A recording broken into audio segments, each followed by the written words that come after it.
My name is Debra. I was 36, living in Texas. I had a beautiful home, a good job, a decent life by many standards. But every night when I turned the key and walked into my house, there was silence. Not the peaceful kind of silence, the empty kind. The kind that wraps around your neck and reminds you that nobody is waiting for you. Nobody is checking if you got home safe. No good morning or good night calls or text. You see, I had built a life I was supposed to be proud of. I worked hard for everything I owned. A 4-bedroom house with big windows and a neatly manicured lawn. A shiny black car parked in the driveway. A walk-in closet filled with clothes I barely wore because there was nowhere special to go.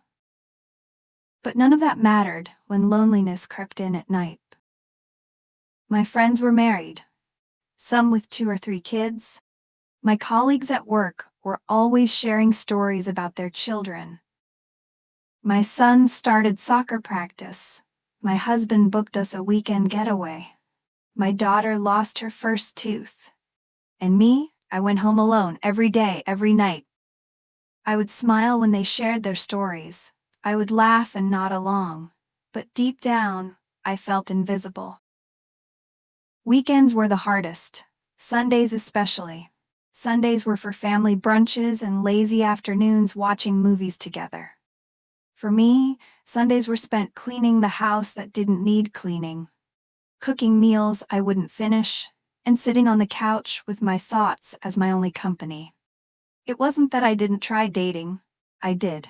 Online apps, setups from friends, random conversations at grocery stores, but somehow, it never worked.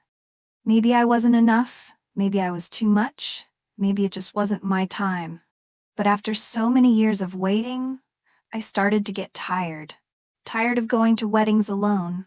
Tired of scrolling through social media and seeing anniversary posts, baby announcements, couples on vacation, all while I sat in my tiny apartment, feeling like a guest in my own life. I began to wonder if love was something only other people found. If maybe I was destined to be the successful single friend. The one who had everything except someone to share it with. And then I met Chris.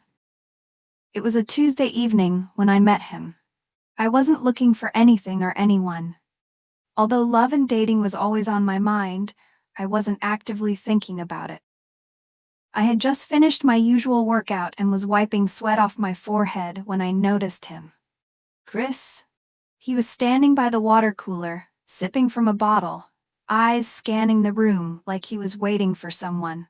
His smile was warm, like he had a secret, and when he caught my eye, it was like he already knew who I was. I remember how strange it felt to be noticed after so long. Not just noticed, but seen. He didn't act like a guy at the gym who was just trying to get a quick workout in and leave.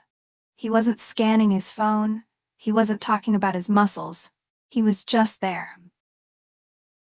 "You're doing great on that machine," he said, pointing toward the treadmill where I'd been running. I laughed awkwardly. "I'm just trying not to pass out," I said.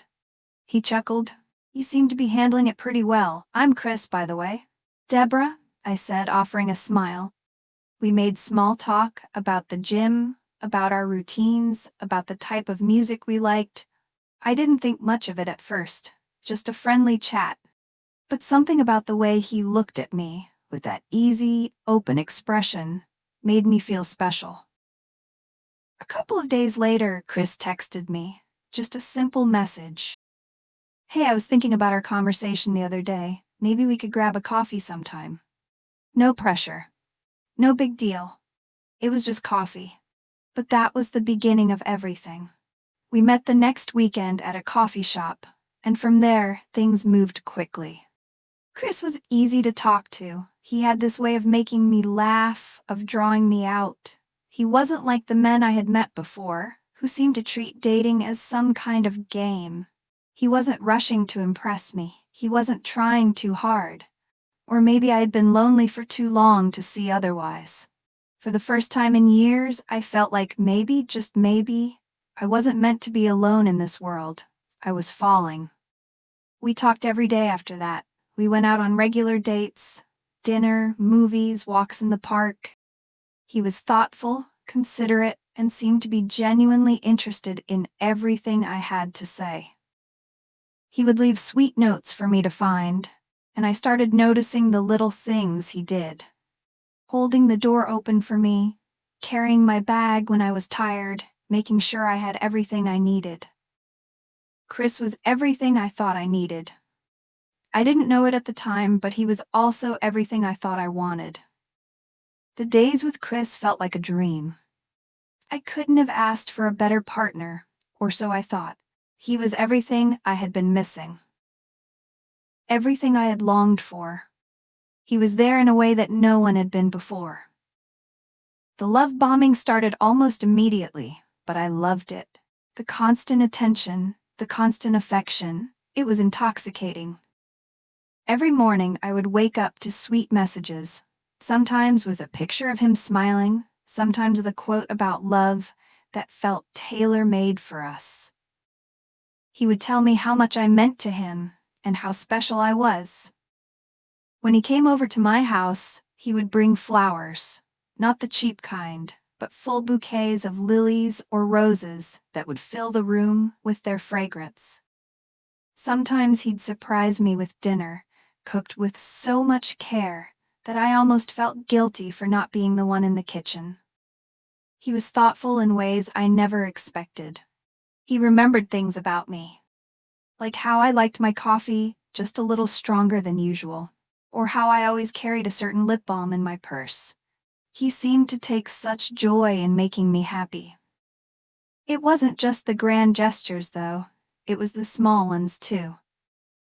The way he would hold my hand whenever we walked anywhere.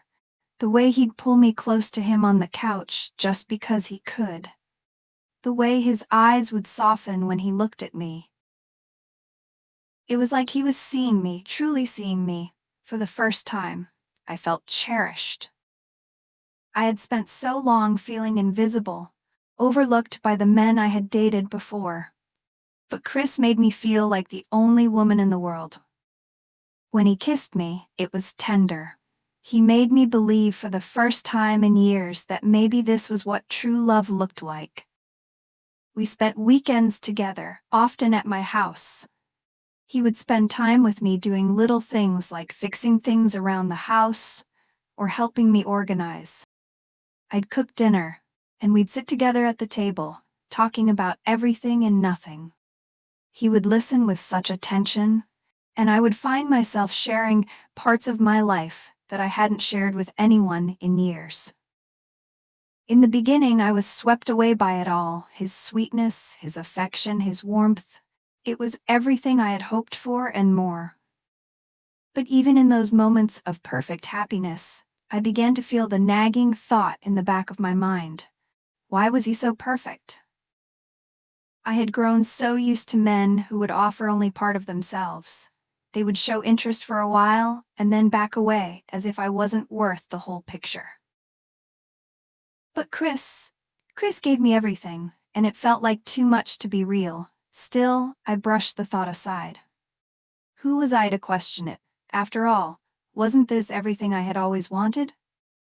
I continued to let myself fall deeper into this bubble of affection and attention, telling myself that I was finally getting what I deserved.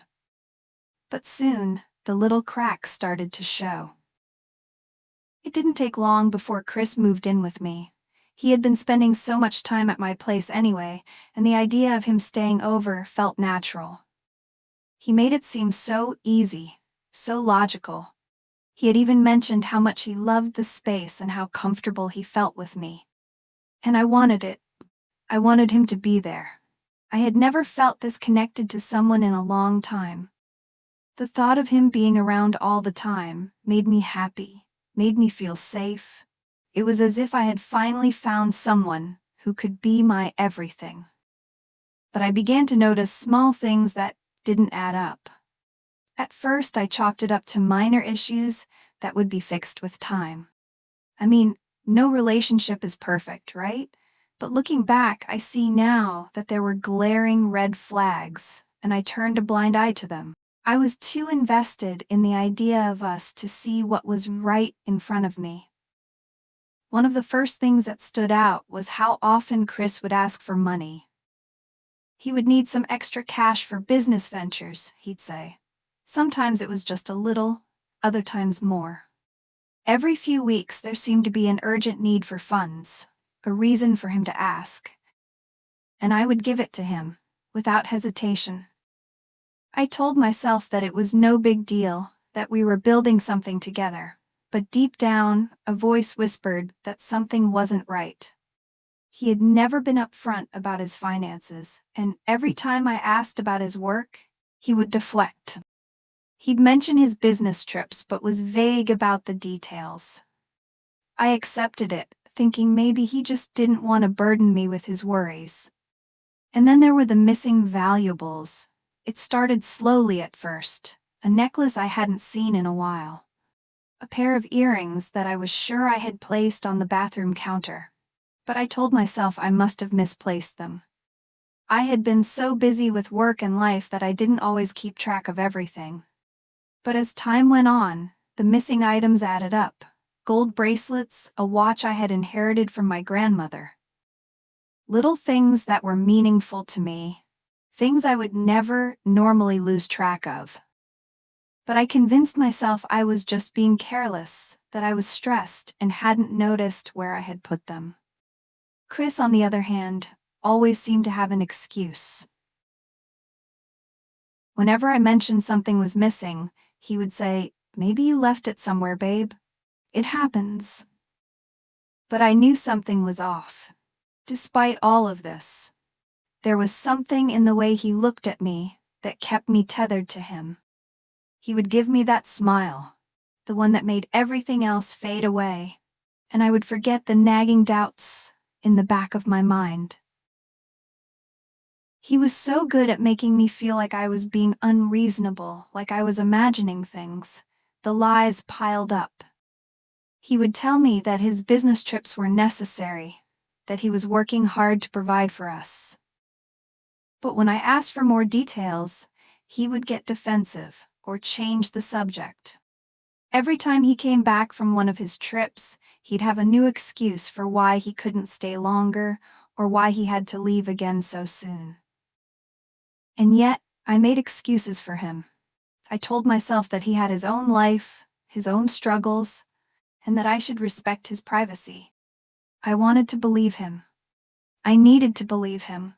I told myself that everyone has their own secrets, and that's just part of a relationship.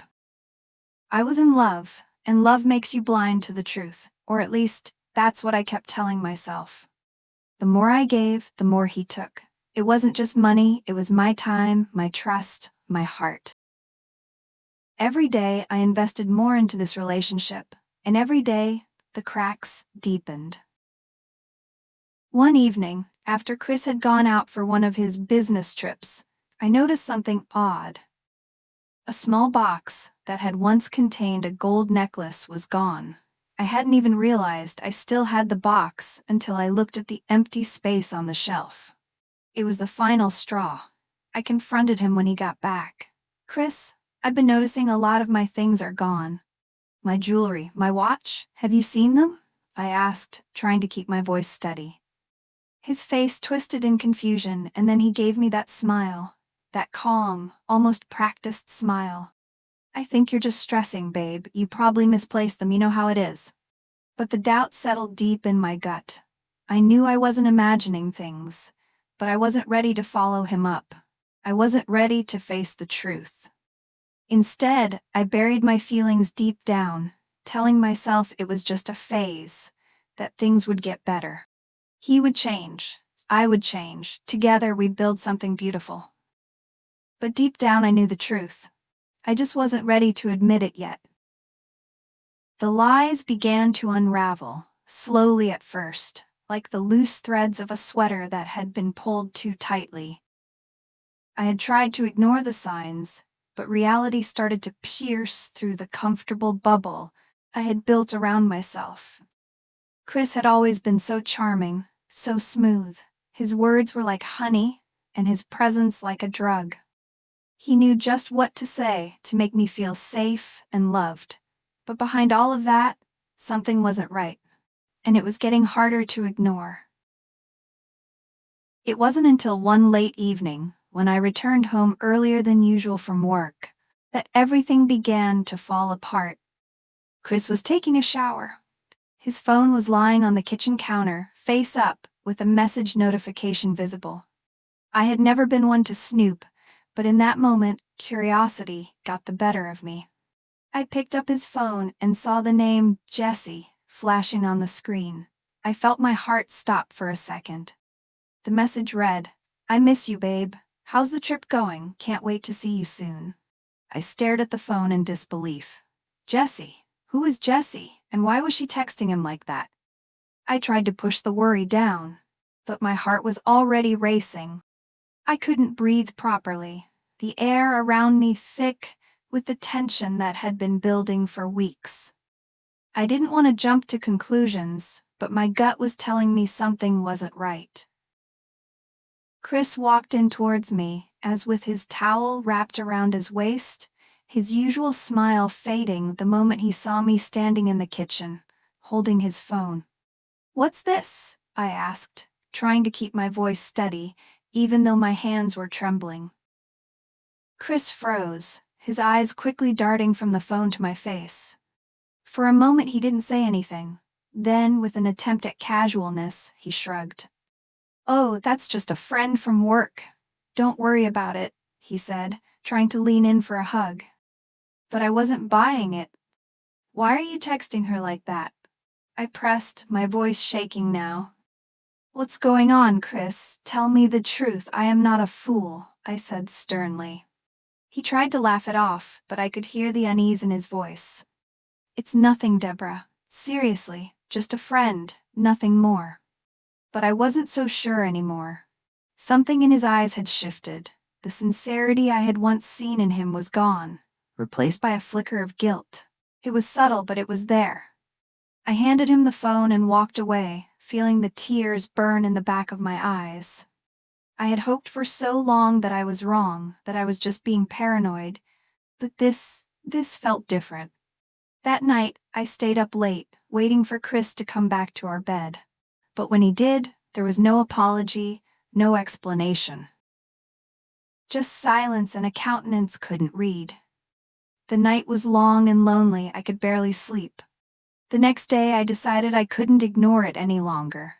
I confronted him, and this time, there was no easy escape for him. "Chris, I know there's something going on," I said, trying to keep my voice even. But the hurt was evident. "Who's Jesse? And why do I keep finding these strange things happening? I'm not stupid. I see what's going on." Chris was quiet for a long time, his eyes avoiding mine. Finally he sighed, his shoulders slumping. "Okay, fine. There is someone else," he admitted, his voice low and regretful. Maybe because he didn't want this chapter to end, yet. My heart dropped to my stomach. The words felt like a slap in the face, each one more painful than the last. "What?" I whispered. "There's someone else?" "I didn't mean for it to happen this way, Debra. I swear. I never wanted to hurt you," he said, his voice laced with guilt. "Then why didn't you tell me? Why did you let me fall for you? Why did you let me give you everything?" My voice cracked, the tears I had been holding back streaming down my face. "I don't know. I didn't know how to tell you. I never expected to get so deep into this. But my wife, she's back in another state, and I've been going there, seeing her and our daughter." I couldn't process the words fast enough. Chris had been married the entire time. He had a family, a whole family, that I never knew about. The man I thought I was building a future with was already living another life in another state. And what had I been doing? I had been giving him everything I had, my time, my money, my trust, and he had been stealing from me. I was the other woman in a married man's life, and I didn't even know it. I felt like a fool. I had been so blind, so desperate for love that I had ignored the signs, convinced myself that everything was fine. But it wasn't fine. It was never fine. As the truth sank in, Memories of the missing items and the money I had trusted him with rushed back, but the weight of betrayal stole my voice. I was too shattered to speak. Tears rolled out of my eyes uncontrollably. Chris moved out of my house, leaving behind a trail of broken promises. I couldn't believe how easily he had walked away from me, after everything we had shared. I guess it had always been part of his plan. But the worst part wasn't that he had betrayed me. It wasn't even that he had lied to me. The worst part was the emptiness that came after. The loneliness that I had tried so hard to avoid came rushing back. I had built my world around him for the past few months. And now that it was shattered, I was left to pick up the pieces. But as time passed, I tried to view things differently. Though late, I was grateful Chris opened up when he did. He could have kept lying, kept hiding his other life, but he told me the truth. And that truth, as painful as it was, gave me the closure I needed. It wasn't what I expected, but it was the reality I needed to face. Instead of spiraling into self-pity, I began to rebuild my life, step by step. I started focusing more on myself, my career, my passions, my friends. I had been so consumed by my desire for love that I had neglected the most important relationship, the one with myself. For the first time in a long time, I felt free. I didn't need a man to complete me. I was already whole. I stopped blaming myself for Chris's actions. His lies didn't define me. I realized I deserved better, and I wasn't willing to settle for anything less. I took the lessons from my pain and turned them into strength. I learned to trust my instincts and recognize red flags before they became problems. I learned that self-love isn't just a cliché, it's essential. I didn't need to prove my worth to anyone. I was worthy of respect, honesty, and real love. As I moved forward, I stopped chasing love and started living my life on my own terms. And while I wasn't looking for it anymore, I knew that true love would find me when the time was right. But this time, it would be different. It would be built on trust, mutual respect, and honesty, the things that matter most. I learned that the pain I went through wasn't wasted. It made me stronger, more resilient, and more aware of what I wanted in a relationship. At 37, I realized I was no longer desperate for someone to fill the empty space. I had spent so many years searching for love, but now I knew I was enough on my own. Age no longer felt like a barrier or a reason to settle. Instead, it felt like a reminder that I had the wisdom and experience to make better choices moving forward. I wasn't in a rush anymore. I'd learned to love myself first, and if love came along the way, it would simply be a beautiful addition, not the whole story. Now, when I look back at that chapter of my life, I don't feel regret. I feel gratitude, because it taught me to love myself first. Life still holds endless possibilities, and I'm ready for whatever comes next, because I've learned the most important lesson of all: I am enough. Sometimes stories remind us we're not alone, that our hearts have echoed someone else's pain or hope. If this touched a part of you, leave a comment below. Your words might be the comfort someone else needs today. Thank you for being here. Your support means everything. Click on like and subscribe to join a space where real stories are told with honesty and heart. Healing begins from being seen and heard.